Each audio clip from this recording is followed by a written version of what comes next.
স্বাভাবিক লেনদেনে ফিরছে ব্যাংক, কর্মমুখর হচ্ছে শিল্প কারখানা। চাকরির কোটায় অন্তর্ভুক্ত তৃতীয় লিঙ্গ, শিক্ষার হার বাড়ানোর তাগিদ বিশেষজ্ঞদের। সহিংসতা ঠেকাতে ব্যর্থ হয়ে মিথ্যাচার করছে সরকার, দাবি বিএনপির।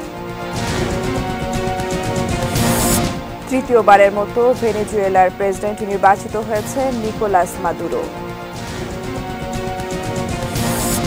এবং ফেল্পসের অলিম্পিক রেকর্ড ভেঙে সাঁতারে স্বর্ণ জিতলেন ফ্রান্সের Marsha. Sponsored by Abiba Finance Limited.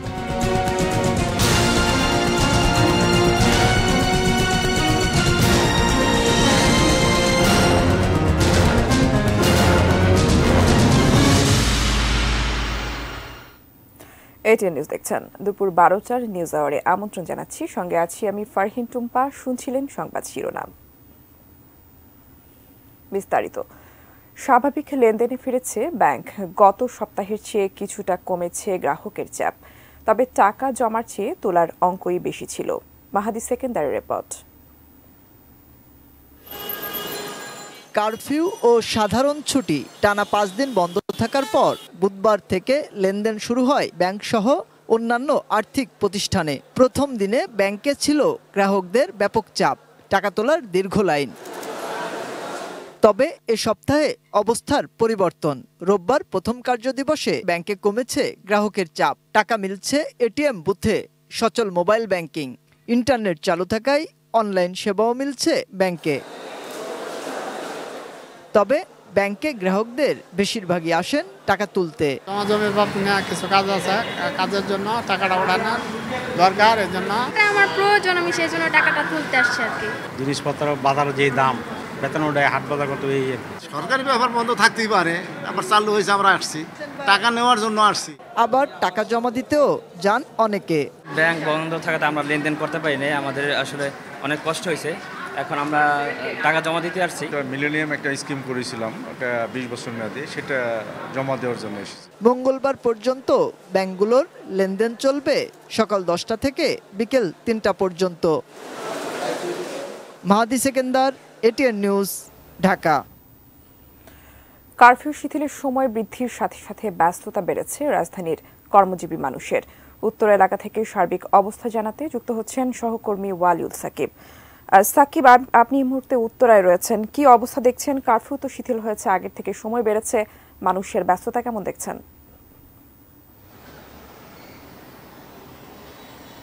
Tumpa, আমি এখানে কিন্তু দেখতে পাচ্ছি যে স্বাভাবিক মানুষের যে কর্মব্যস্ততা রয়েছে, স্বাভাবিক জীবনযাপনে ফেরার যে মানুষের প্রবণতা, সেটা কিন্তু এখানে আমি দেখতে পাচ্ছি। যথেষ্ট বলা যায় যে সড়কে গাড়ি চলছে, গণপরিবহন রয়েছে, ব্যক্তিগত যান রয়েছে, এখানে সব ধরনের গাড়ি কিন্তু চলাফেরা করছে এবং আমরা দেখতে পাচ্ছি যে যথেষ্ট পরিমাণে গাড়ির উপস্থিতি রয়েছে এবং যথেষ্ট পরিমাণে মানুষও কিন্তু পথে নামছেন, তাদের যে প্রয়োজনীয় কাজের জন্য নামছেন, কর্মক্ষেত্রে যাচ্ছেন, স্বাভাবিক যে প্রক্রিয়াগুলো জীবনের সেটি কিন্তু সবাই এখানে সেরে নিচ্ছেন। এবং আমরা সকাল থেকে আসলে যখন থেকে এই উত্তরা এলাকাগুলো আমরা ঘুরছিলাম, আমরা দেখতে পেয়েছি যে উত্তরার প্রায় প্রতিটি জায়গাতেই কিন্তু স্বাভাবিক পরিস্থিতি রয়েছে, মানুষ নিজেদের মতো কিন্তু চলাফেরা করছেন, তাদের যে কাজকর্মগুলো সেগুলো সেরে নিচ্ছেন। গাড়ি কিছুটা বলা যায় যে স্বাভাবিক সময়ে যেরকম আমরা গাড়ি চলাচল করতে দেখি কিছুটা কম রয়েছে, তবে গাড়ি রয়েছে। স্বাভাবিক যে মানুষের কর্মতৎপরতা সেটি আমরা দেখতে পাচ্ছি এবং আমরা কিন্তু দেখেছি যে আমরা যে জায়গাটাতে আছি পর্যাপ্ত পরিমাণে কিন্তু আইনশৃঙ্খলা রক্ষাকারী সদস্যরা রয়েছেন। আমি কিন্তু কিছুটা উত্তরার প্রবেশ মুখে এয়ারপোর্টের পরের দিকে কিন্তু দেখেছি যে আর্মিও কিন্তু বিভিন্ন পয়েন্টে অবস্থানে রয়েছে, সেনাবাহিনী সতর্ক অবস্থানে রয়েছে।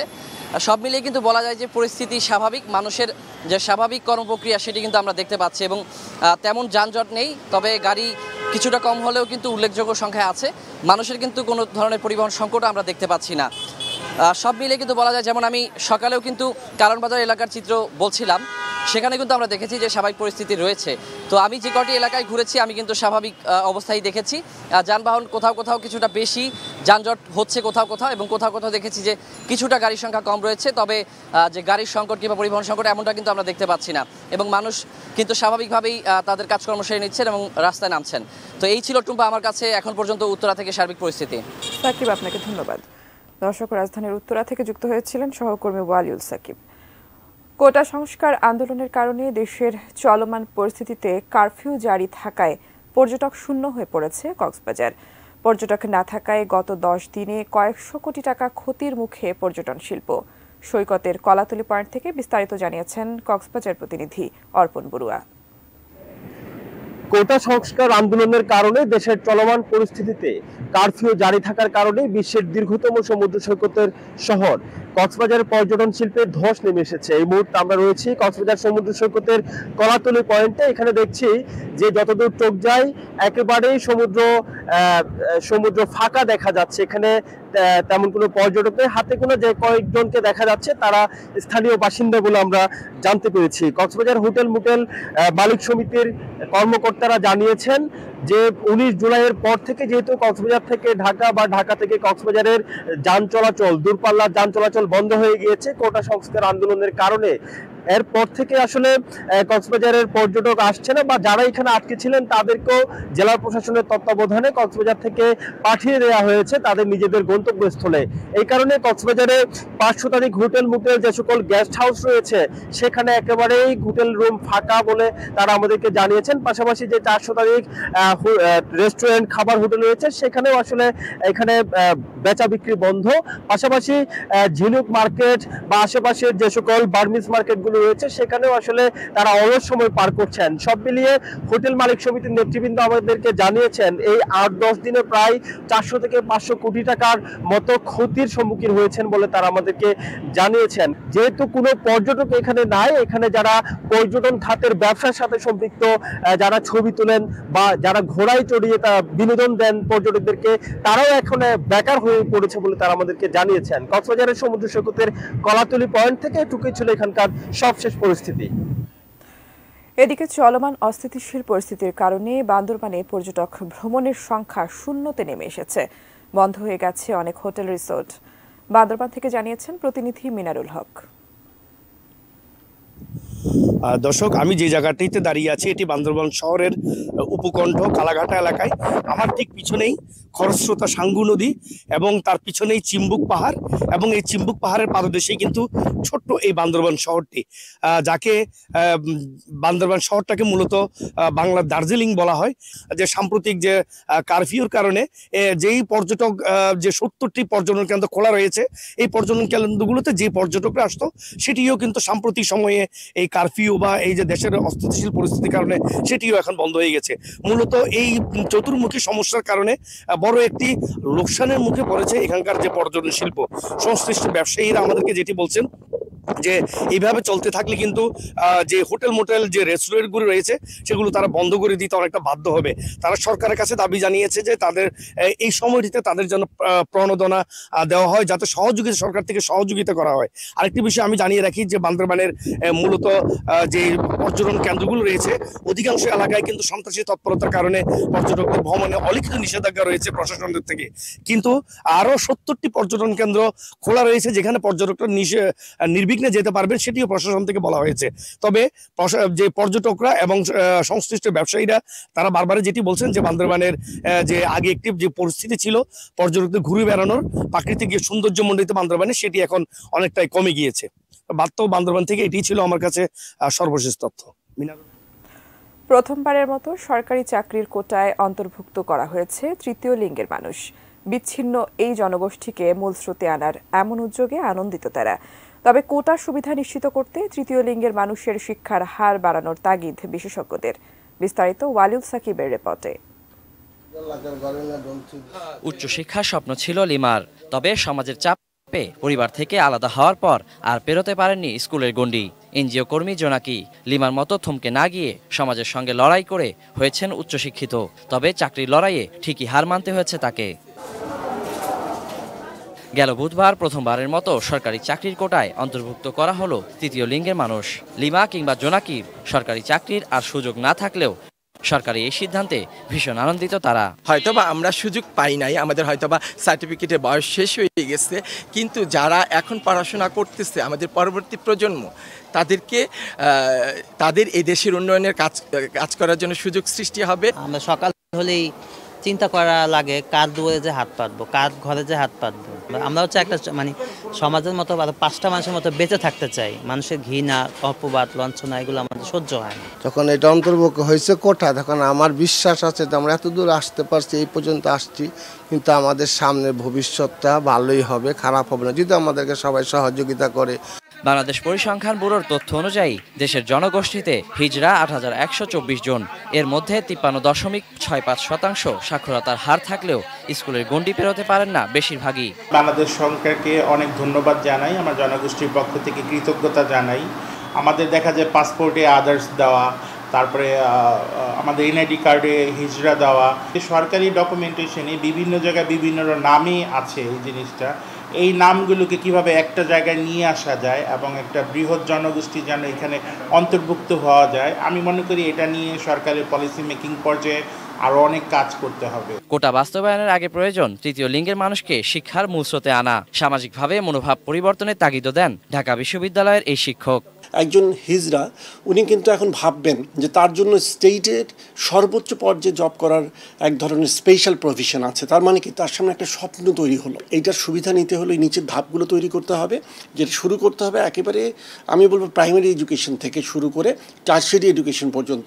সরকারি চাকরির পাশাপাশি বেসরকারি ক্ষেত্রেও তৃতীয় লিঙ্গের মানুষের অন্তর্ভুক্তির দাবি সংশ্লিষ্টদের। Waliul Sakib, ATN news, Dhaka. বিএনপির অভিযোগ, কোটা সংস্কার আন্দোলন থেকে জনসাধারণের দৃষ্টি সরাতে রাজনৈতিক লেবাস দেয়ার উদ্যোগ নিয়েছে সরকার। আর এ কারণেই গত কয়েকদিনে বিএনপির কয়েকশো নেতাকর্মীকে আটক করা হয়েছে বলে অভিযোগ দলটির। আন্দোলনের সহিংসতা ঠেকাতে সরকার ব্যর্থ হয়ে মিথ্যাচার করছে বলেও দাবি তাদের। আরও জানাচ্ছেন নাজিয়া আফরিন। আমরা এই আন্দোলনের সঙ্গে কখনোই সরাসরি জড়িত নই, আমরা তাদেরকে নৈতিক সমর্থন দিয়েছি। কোটা সংস্কার আন্দোলনে সমর্থন জানিয়ে এখন বিপাকে বিএনপি। আন্দোলনকে কেন্দ্র করে দেশজুড়ে সহিংসতা ছড়িয়ে পড়লে নাশকতায় সম্পৃক্ততার অভিযোগে বিএনপির স্থায়ী কমিটির 2 জন সদস্য সহ সিনিয়র অনেক নেতাকর্মী আটক হন। সারা দেশেই বিএনপি নেতাকর্মীদের বাড়িতে অভিযান চলছে। কোটা আন্দোলনকে কেন্দ্র করে গত কয়েকদিনে সারা দেশে একের পর এক মামলা হতে থাকে। এসব মামলায় বিএনপি ও জামায়াতের নেতাদের আটক করা হচ্ছে। সারা দেশে এখন পর্যন্ত কয়েকশো নেতাকর্মী আটকের খবর দিয়েছে বিএনপির দফতর সেল। আইন শৃঙ্খলা রক্ষাকারী বাহিনীও বলছে নাশকতায় বিএনপি নেতাকর্মীদের জড়িত থাকার প্রমাণ মিলেছে। তারা সরাসরি এই আন্দোলনের উস্কানি দিচ্ছে, লন্ডন থেকে নির্দেশনা দিচ্ছে, অর্থ ছড়াচ্ছে। তাদের সন্ত্রাসী বাহিনী আজকে আগুন সন্ত্রাস নিয়ে মাঠে নেমেছে। যদিও বিএনপির দাবি, বিএনপি নেতাকর্মীদের সম্পৃক্ততার কোনো প্রমাণ না মিললেও তাদের বিরুদ্ধে রাজনৈতিক মামলা দিয়ে সরকার নিজেদের ব্যর্থতা ঢাকার চেষ্টা করছে। দেশে যারা রাজনীতি করবে, বিরোধী দল রাজনীতি করবে, তাদের মিথ্যা মামলায় গ্রেপ্তার করবে, তাদেরকে ধরেন অত্যাচার করবে, রিমান্ডে নিবে, টর্চার করবে, এটা হওয়ার আমার হয়ে গেছে। সরকারের গোয়েন্দা সংস্থা কি করছে?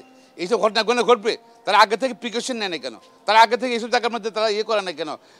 আপনার পাড়া বসা নেই কেন? নিরাপত্তা নেই কেন তারা? হ্যাঁ, সরকার আসলে সরকার পরিচালনায় যোগ্যতার প্রশ্ন আজকে প্রশ্ন চলে আসছে। সরকার পরিচালনায় বর্তমান সরকারকে দেশ পরিচালনায় দরকার, সরকারের যোগ্য কি যোগ্য না। সরকার পতনের যুগপৎ আন্দোলনের অন্যতম শরিক গণতন্ত্র মঞ্চ বলছে, আলোচনার মাধ্যমে যে সমস্যার সমাধান হতো তা শেষ পর্যন্ত কেন রক্তাক্ত হলো এর দায়ভার সম্পূর্ণ সরকারের। আর এই ব্যর্থতা গ্লানি ঢাকতেই বিএনপিকে নিয়ে মিথ্যাচার করছে সরকার। বিষয়টাকে ঢাকা দেবার জন্য এখন এটাকে একটা বিএনপি জামাতের একটা পরিকল্পিত সংগঠিত নাশকতার একটা আবরণ দেওয়া হচ্ছে মানুষকে বিভ্রান্ত করবার জন্য। মানুষের কাছে আসল তথ্য এবং সত্যটা লুকিয়ে এই সুযোগটাকে নিয়েও একটা বিএনপি বা বিরোধী দলকে দমন করবার একটা ছুতা হিসাবে, একটা অজুহাত হিসাবেও এটাকে তারা নানাভাবে ব্যবহার করবার একটা চেষ্টা আমরা লক্ষ্য করেছি। সরকারকে রাজনৈতিকভাবে চিন্তা করা দরকার। Nazia Afrin, ATN news, Dhaka. এবারে বায়জিদ স্টিল বিরতি নিচ্ছি, এরপর আরও থাকছে। পরিবেশ উন্নত হওয়ায় বাঘের সংখ্যা বাড়ছে, দাবি বন বিভাগের।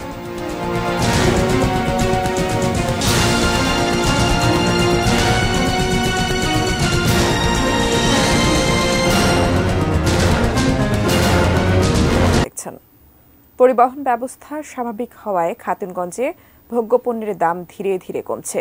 চট্টগ্রামের খাতুনগঞ্জ থেকে জানিয়েছেন প্রতিনিধি মনিরুল ইসলাম পারভেজ। চট্টগ্রামে যে ভোগ্যপণ্যের যে দাম এটি পরিবহন সংকটের কারণে একটু বেড়ে গিয়েছিল। গত এক সপ্তাহ আগে যে বাড়তি রেটটা ছিল এটি ধীরে ধীরে কমতে শুরু করেছে, এখন স্বাভাবিক হতে শুরু করেছে পরিস্থিতি। পণ্য পরিবহন এবং ভোগ্যপণ্য পরিবহনের যে গাড়িগুলো সেগুলো এখন চলাচল করার কারণে মানুষের মধ্যে একটু স্বস্তি ফিরে আসছে। আর এই যে বর্তমান যে বাজার পরিস্থিতি এটি যদি স্বাভাবিক থাকে তাহলে হয়তো যে দ্রব্যমূল্যের যে ঊর্ধ্বগতি সেটি রোধ করা সম্ভব হবে। তবে আমরা এই খাতুনগঞ্জে অনেকগুলো জায়গায় দেখেছি যে এটি একটু এখানকার যে দোকানদাররা রয়েছেন তারা কিন্তু তাদের যে মূল্য তালিকা সেটি কিন্তু অনেকেই আবার প্রদর্শন করছেন না। ভোক্তা অধিকার সংরক্ষণ অধিদপ্তর থেকে ম্যাজিস্ট্রেট তারা কেউই কিন্তু এই খাতুনগঞ্জে কিন্তু আসছেন না। তাদেরও এখানে আসলে এই যে তদারকিটি সেটি বাড়লে হয়তো এই ভোগ্যপণ্যর যে দরদাম এবং যে পণ্য ওঠানামা সবকিছু স্বাভাবিক নিয়মে চলবে বলে অনেকে জানিয়েছেন। তা আপাতত খাতুনগঞ্জ থেকে আমার কাছে এখান থেকে এতটুকুই রয়েছে। Business news presented by Pubali bank PLC.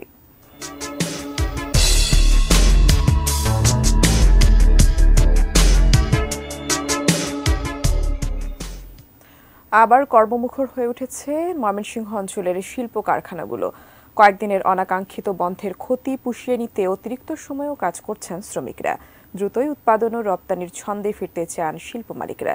Mymensingh প্রতিনিধি আসাদুজ্জামান সুমনের তথ্য ছবিতে ডেস্ক রিপোর্ট। কয়েকদিনের অস্থিরতার পর চালু হয়েছে অফিস কলকারখানা, উৎপাদনে ফিরেছে শিল্প কলকারখানা। কয়েকদিন বন্ধের ক্ষতি পুষিয়ে নিতে অতিরিক্ত উৎপাদনের চেষ্টা করছে প্রতিষ্ঠানগুলো। ভালুকার বাগড়াপাড়া এলাকার শেপার্ড গ্রুপের নিটিং, ডাইং, স্পিনিং, গার্মেন্ট সহ 5টি ফ্যাক্টরির সবগুলোতেই কাজ চলছে পুরোদমে। গার্মেন্ট সেকশনে তৈরি হচ্ছে জিন্স প্যান্ট, জ্যাকেট, হুডি এবং টেরি কাপড়ের বাথরোব। ভালুকা ত্রিশালের সব শিল্প কারখানাতেই ফিরেছে কর্মচাঞ্চল্য। কাজে যোগ দিতে পেরে খুশি কর্মীরা। মানে এই ধরনের যাতে আর কোনো দায় ঝামেলা না হয় তার জন্য আমরা চাই যে সুস্থ শান্ত একটা দেশ। বাসা থাকলে তো একটা সমস্যাই, যেহেতু আমরা চাকরি করে খাই, এখন আসছি অফিসে ভালোই লাগতেছে। মিল ফ্যাক্টরি বন্ধ থাকা মানে আমাদের সাধারণ মানুষের এটা লোকসানের বিষয়। আন্দোলন কারফিউতে 4 দিন পুরোপুরি উৎপাদন বন্ধ হয়ে যাওয়ায় যে ক্ষতির মুখে পড়েছে ময়মনসিংহের শিল্প প্রতিষ্ঠানগুলো তা পুষিয়ে নেওয়ার চেষ্টা করছেন শিল্প মালিকরা। আগের ছন্দে ফেরাই এখন চ্যালেঞ্জ। 4 দিনের উৎপাদনটা আসলে আমাদেরকে অনেকখানি পিছনে ফেলে দিয়েছে এবং আমরা আশা করছি হয়তো অতিরিক্ত সময় কাজ করে তাকে আবার পুষিয়ে নিতে পারে। প্রায় 2,500 কোটি টাকার মতো পার ডে আমাদের ক্ষতি হয়েছে। কারখানাগুলো খোলার পর থেকে আমরা স্বাভাবিক গ্যাস এবং বিদ্যুৎ স্বাভাবিক আছে, উৎপাদনের সমস্যা হচ্ছে না আমাদের। ময়মনসিংহের ভালুকা ও ত্রিশালে 300-এরও বেশি শিল্প কারখানায় কাজ করেন অন্তত 2 লাখ শ্রমিক। চন্দন পাল, ডেস্ক রিপোর্ট, এটিএন নিউজ।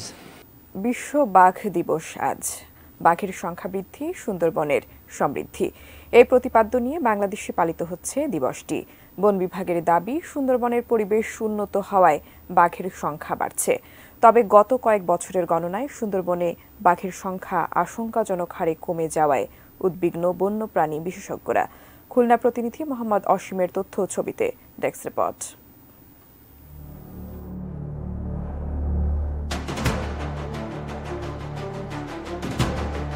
বন্যপ্রাণী সংরক্ষণ আন্তর্জাতিক সংস্থা ওয়ার্ল্ড ওয়াইল্ড লাইফ ফান্ড এবং গ্লোবাল টাইগার ফোরামের তথ্য মতে 1998 সালে বিশ্বে বাঘের সংখ্যা ছিল 7,600। 2013-14 সালের জরিপে তা কমে হয়ে দাঁড়ায় 3,200। একইভাবে সুন্দরবনে চালানো জরিপে দেখা যায় 2010 সালের 450 বাঘ থাকলেও পরবর্তী 3 বছরে তা নেমে এসেছে মাত্র 106টিতে। 2018 সালের গণনায় পাওয়া যায় 114টি। বর্তমানে বাঘ জরিপের কার্যক্রম না চলায় সুন্দরবনে বাঘের সংখ্যা কমেছে না বেড়েছে সে সম্পর্কে নিশ্চিত করে জানাতে পারেনি বন বিভাগ। 2022 এবং 23 সালে আমরা জরিপ কার্যক্রম মাঠ পর্যায়ে ক্যামেরা ট্র্যাপিং এর মাধ্যমে সম্পন্ন করেছি। বর্তমানে এটা অ্যানালাইসিস পর্যায়ে রয়েছে এবং আশা করছি যে খুব শীঘ্রই এটা আমরা জরিপের ফলাফল পাবো। 2018 সালে সর্বশেষ জরিপে সুন্দরবনে বাঘের সংখ্যা বেড়েছিল, তারপর থেকে ক্রমশ কমছে। উদ্বিগ্ন বিশেষজ্ঞরা বলছেন, বাঘের আবাসস্থল ও প্রজনন পরিবেশ উন্নয়নে জরুরি ব্যবস্থাপনা প্রয়োজন। সুন্দরবনের প্রতিবেশ ও পরিবেশ সংরক্ষণ সহ চোরা শিকারীদের দৌরাত্ম্য বন্ধ করা গেলে রক্ষা পাবে সুন্দরবনের গৌরব, রয়্যাল বেঙ্গল টাইগার ও হরিণ। বন বিভাগের কাজের স্বচ্ছতাও জরুরি বলে মনে করেন তারা। বাঘের উপরে যেই থ্রেটগুলো আমরা বলি, সেই থ্রেটগুলো এলিমিনেট করা একে একে, যে তার হ্যাবিটেটটা কোনোভাবে যেটা ধ্বংস না হয়, তার প্রে বেসটা যেন ঠিক থাকে। বিশেষ করে হরিণের কোচিংয়ের দিকেও বেশি গুরুত্ব দিতে হবে। তাদের যে প্রজনন বৈশিষ্ট্য, সেই বৈশিষ্ট্যের জন্য নির্দিষ্ট পরিবেশ প্রকৃতির প্রয়োজন রয়েছে। অবশ্য আশার কথাই বলছেন বন বিভাগের কর্মকর্তারা। প্রাণ প্রকৃতির রক্ষায় নেওয়া হচ্ছে নানান পদক্ষেপ, এজন্য বাঘ বৃদ্ধির আভাস দিচ্ছেন তারা। বাঘ যাতে লোকালয়ে না আসতে পারে সেই জন্য কিন্তু সুন্দরবনের লোকালয় সংলগ্ন এলাকায় প্রায় 60 কিলোমিটার দীর্ঘ আমরা লাইলনের ফেন্সিং নির্মাণ কাজ শুরু করেছি। 2001 থেকে 2024 সালের 12 ফেব্রুয়ারি পর্যন্ত সুন্দরবন পূর্ব বিভাগে 25টি এবং পশ্চিম বিভাগে 16টি বাঘের মৃত্যু হয়েছে। Shahana Jahan, desk report, ATN news. Metal presents কৃষি সংবাদ সুজলা সুফলা।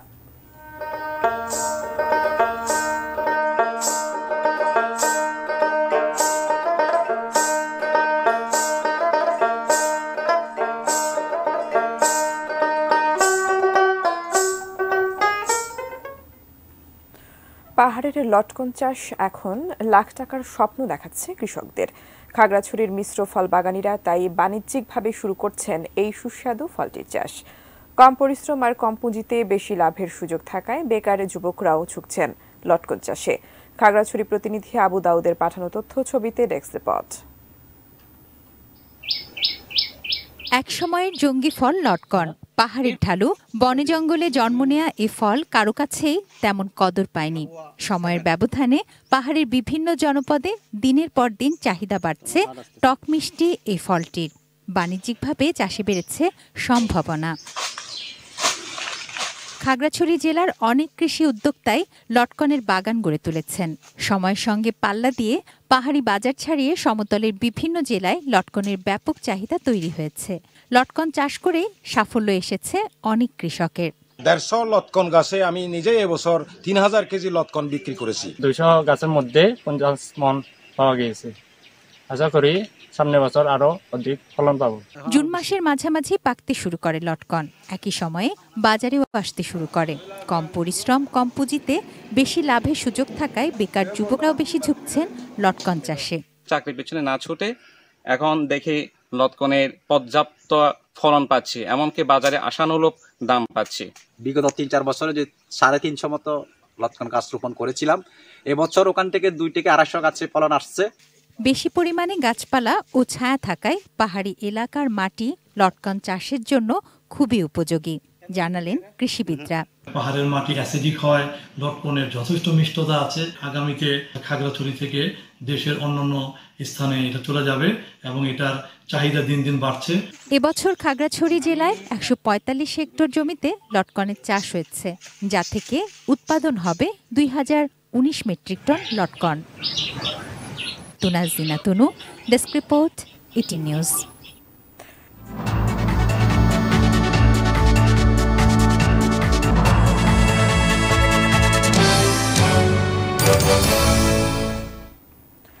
ভেনেজুয়েলায় তৃতীয়বারের মতো প্রেসিডেন্ট নির্বাচিত হয়েছেন নিকোলাস মাদুরো।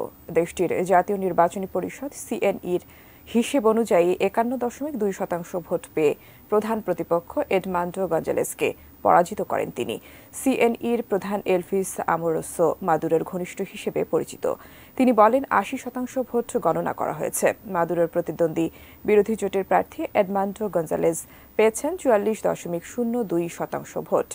তবে নির্বাচনে 70% ভোট পেয়েছেন দাবি করে এই নির্বাচনী ফলাফলকে প্রত্যাখ্যান করেছেন প্রধান বিরোধী এডমান্ডো গঞ্জালেস। তিনি অভিযোগ করেছেন বিভিন্ন জায়গায় বিরোধীদের নির্বাচনী ফলাফল স্বাধীনভাবে যাচাই করতে দেওয়া হয়নি। নির্বাচনে ব্যাপক কারচুপির অভিযোগ করে তিনি বলেন দেশের বেশিরভাগ এলাকাতেই বিরোধী দলীয় প্রতিনিধিদের নির্বাচন পর্যবেক্ষণ করতে দেওয়া হয়নি। ভোটের আগে জনমত জরিপগুলোতে মাদুরোর থেকে এগিয়ে ছিলেন গঞ্জালেস। 2013 সালে লাতিন আমেরিকার দেশ ভেনেজুয়েলার ক্ষমতায় আসেন মাদুরো। তার আমলে দেশটিতে মারাত্মক অর্থনৈতিক বিপর্যয় দেখা দেয়। জিডিপি প্রায় 70% কমে যায়। উন্নত জীবনের আশায় দেশটির 77 লাখের বেশি মানুষ পালিয়ে অন্য দেশে চলে যান।